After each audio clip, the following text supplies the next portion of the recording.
5 अगस्त रात ठीक 12 बजे के बाद कभी भी चंद्रयान 3 कांटेक्ट करेगा चंद्रयान 2 के ऑर्बिटर को। जी हाँ दोस्तों, आपको ना मालूम हो तो बता दें, चंद्रयान 2 एक फेल्ड मिशन नहीं था। उसका 95% हिस्सा अभी भी ऑपरेशनल है। उसके अंदर जितने भी एक्सपेरिमेंटल पेलोड्स डाले गए थे उसमें बेहद कम पेलोड्स थे जो चंद्रयान 2 के विक्रम लैंडर के अंदर डाले गए थे जो क्रैश लैंड हुआ है। 95% इंस्ट्रूमेंट जो थे वो चंद्रयान 2 के ऑर्बिटर के अंदर फिट हैं और चंद्रयान 2 का ऑर्बिटर अभी भी फिट है और काम कर रहा है। जी हाँ दोस्तों, तो ठीक 12 बजे के बाद 5 अगस्त में चंद्रयान 3 जब लूनर ऑर्बिट इंसर्शन करेगा, यानी कि चंद्रमा की ऑर्बिट में एंटर करेगा, उसके बाद कभी भी इसरो कोशिश करेगा कि जो प्रपल्शन मॉड्यूल है वो कांटेक्ट स्थापित करे चंद्रयान 2 के ऑर्बिटर के साथ। देखिए दोस्तों चंद्रयान 2 का जो ऑर्बिटर है उसके अंदर काफी एडवांस्ड इंस्ट्रूमेंट लगे हुए हैं, जिसमें कि सबसे इंपॉर्टेंट है CLASS CLASS, यानी कि Chandrayaan 2 large area soft X ray spectrometer, और ऐसे और भी दूसरे उपकरण लगे हुए हैं जिनके मदद लेने वाला है चंद्रयान 3 टेरेन मैपिंग रिक्वायरमेंट्स के लिए।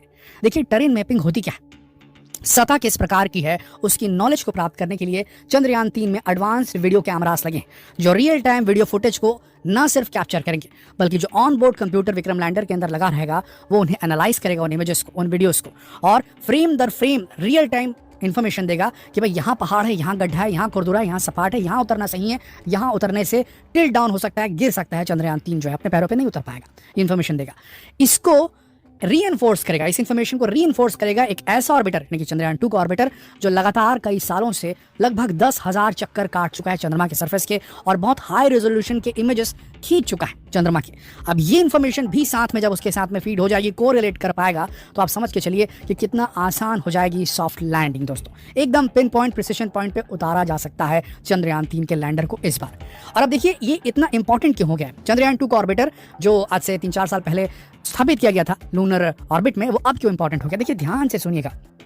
पहला, इसरो के पास में जो फंड्स हैं वो लिमिटेड होते हैं और इसरो के ऊपर प्रेशर रहता है काफी ज्यादा कि वो इन फंड्स को बेकार न जाने दें, और इसरो के वैज्ञानिक चाहते हैं कि जितनी जल्दी हो सके भारत स्पेस में एक सुपर शक्ति बने।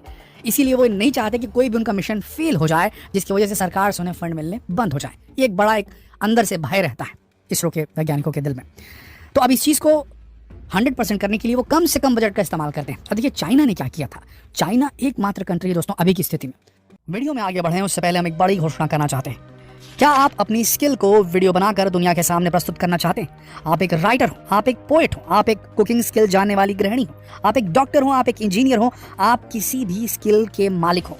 क्या आप अपने स्किल्स को वीडियो बनाकर दुनिया के सामने पेश करना चाहते हैं? अगर हाँ, तो नॉलेज टीवी हिंदी यूट्यूब के इतिहास में पहली बार लेकर आया एक ऐसा हिंदी यूट्यूब कोर्स जो आपको सिखाएगा मोबाइल से प्रोफेशनल यूट्यूब वीडियो बनाना, सीक्रेट टिप्स जिससे आप अपने वीडियोस पर मिलियंस ऑफ व्यूज अट्रैक्ट कर सकते हैं, हैंडल कैसे करना है कॉपीराइट इश्यूज को, सिनेमैटिक इफेक्ट्स कैसे डालने हैं, एनिमेटेड फॉन्ट्स कैसे इस्तेमाल किए जाते हैं, एडवांस एडिटिंग क्या होती है। साथ ही हम आपको देंगे प्राइवेट ग्रुप का वो सपोर्ट जो आपको आपके यूट्यूब अकाउंट बनाने से लेकर के पहला यूट्यूब चेक प्राप्त करने तक आपके साथ रहेगा। तो अभी क्लिक कीजिए डिस्क्रिप्शन में दिए लिंक को और बन जाइए यूट्यूब जर्नी में हमारे हमसफर।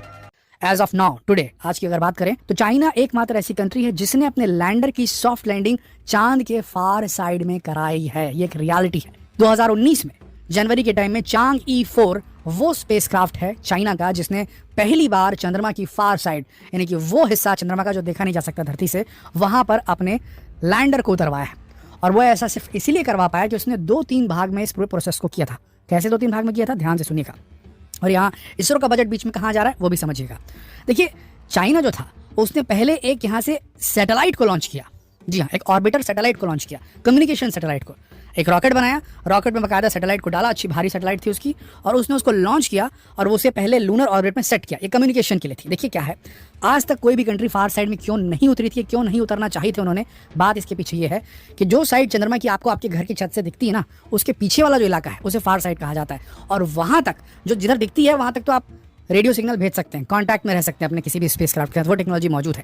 लेकिन जब हम बात करें दूसरे पहलू की चांद के फार साइड की, तो वहाँ रेडियो सिग्नल सही तरीके से जा नहीं पाते हैं, मुश्किल आती है उसमें। तो ऐसी स्थिति में क्योंकि कम्युनिकेशन में दिक्कत आती है, इसीलिए किसी ने भी उस तरफ जाने की बात नहीं की थी फार साइड में। लेकिन चाइनीज़ लोगों ने पहले दिमाग लगाया और ये वहाँ पहुँच गया। भारत भी पहुँचने वाला था लेकिन लैंडर क्रैश कर गया चंद्रयान 2 का। तो अब देखिए आपको बता रहे हैं ध्यान से, चाइना ने क्या किया, भैया ये प्रॉब्लम है यहाँ पर, वहाँ पर रेडियो सिग्नल पहुँच नहीं पाते, कम्युनिकेशन हो नहीं पाएगा, तो क्या करें, एक काम करते हैं, पहले एक मीडियम भेज देते हैं। मीडियम क्या था, वही सैटेलाइट, स्ट्रॉन्ग सैटेलाइट उन्होंने बनाई और उस सैटेलाइट को पहले लूनर ऑर्बिट में एस्टैब्लिश कर दिया एक रॉकेट भेज करके। तो अब वो सैटेलाइट वहाँ कम्युनिकेशन सैटेलाइट चक्कर मार रही थी। अब वो एक स्ट्रॉन्ग सैटेलाइट है, पूरा काम उसका सिर्फ कम्युनिकेशन करने का है और कोई काम नहीं, उसका लैंडिंग वैंडिंग उसका काम नहीं है कि नहीं।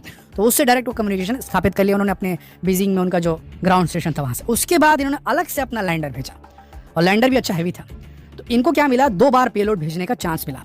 हम सब जानते हैं कि देखिए कोई भी स्पेस मिशन होता है उसमें 80 to 85% जो खर्च आता है वो रॉकेट पे आता है, रॉकेट फ्यूल पे आता है, रॉकेट के इंजन पे आता है। वापस नहीं आता रॉकेट कभी वापस, ना उसका फ्यूल वापस रीयूज किया जा सकता है।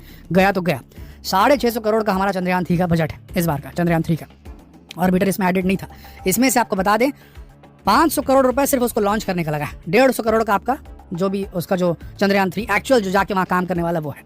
तो लॉन्चिंग का चार्ज बहुत ज़्यादा लगता है, ये वहन नहीं कर सकती थी इसरो। इसीलिए उसने एक ही बार में क्या किया चंद्रयान 2 में, उसी में उन्होंने अपना कम्युनिकेशन वाला जो अपना ऑर्बिटर था उसी को लगाया। ऑर्बिटर यानी कि वही सैटेलाइट जिसकी हम बात कर रहे थे, जो चाइना ने भेजी पहले सैटेलाइट कम्युनिकेशन करने के लिए। तो इन्होंने अपना ऑर्बिटर भी उसी में लगाया, उसी पेलोड में, और ऑर्बिटर के ऊपर ही इन्होंने अपना विक्रम लैंडर भी लगाया और लैंडर के अंदर प्रज्ञान रोवर भी डाल दिया।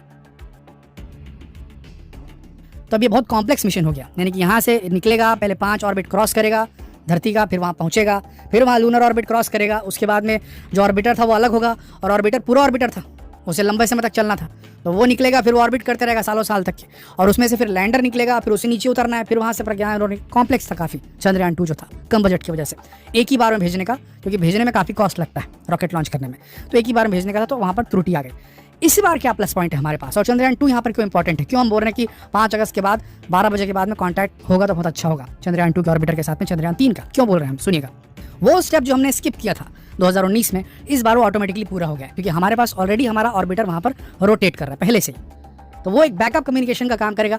साथ ही प्लान बी के लिए इसरो ने क्या किया, इस बार ऑर्बिटर तो नहीं भेज रहे हैं, लेकिन इन्होंने प्रोपल्शन मॉड्यूल जिसका डायरेक्ट कॉन्टैक्ट रहेगा ग्राउंड स्टेशन से, उसे कुछ इस प्रकार का बना दिया है कि उससे भी कम्युनिकेशन होता रहेगा, तो वो भी कम्युनिकेशन में हेल्प करेगा। अगर वो फेल हो गया प्रोपल्शन मॉड्यूल, तो उसके बाद में चंद्रयान 2 का ऑर्बिटर भी कम्युनिकेशन के लिए काम में लाया जा सकता है।